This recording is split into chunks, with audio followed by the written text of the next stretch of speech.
જ્ઞાનપ્રકાશ સ્વામી દ્વારા કરવામાં આવેલ વિવાદિત ટિપ્પણીનો મામલો. જલારામ બાપા અંગે બફાટ કરનાર જ્ઞાનપ્રકાશ સ્વામી વિરુદ્ધ ફોજદારી ગુનો નોંધવા કરાઈ અરજી. જય ભારત ધામેચા નામના એડવોકેટ દ્વારા શહેર પોલીસ કમિશનરને આપવામાં આવેલ લેખિત ફરિયાદ. જય જલારામ, હું એડવોકેટ જય ભારત ધામેચા, રાજકોટ.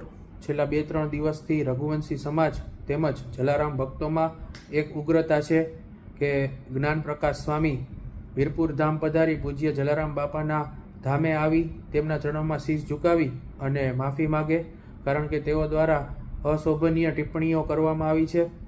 ત્યારે આજ રોજ રાજકોટ પોલીસ કમિશનર કચેરી ખાતે મારા દ્વારા એક અરજી આપવામાં આવી છે, જે ગુનો નોંધવાની અરજી છે.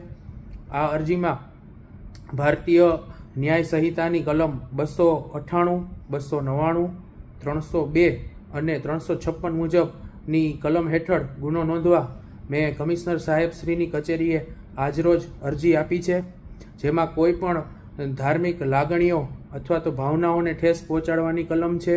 કોઈ ધાર્મિક સ્થળ, દેવી દેવતાઓ, ઈષ્ટદેવ, કુલ દેવતાઓનું અપમાન જ્યારે કરવામાં જાણી જોઈને આવતું હોય છે, ત્યારે આ કૃત્યને અપરાધ કહી શકાય તેવી કલમો પણ આપણે આમાં મેં અરજીમાં સામેલ કરેલી છે, જેનો ગુના નોંધવા મેં સાહેબને અરજીમાં દર્શાવેલું છે કે આપ આ અરજી સ્વીકારી તેમના પર ગુનો નોંધો.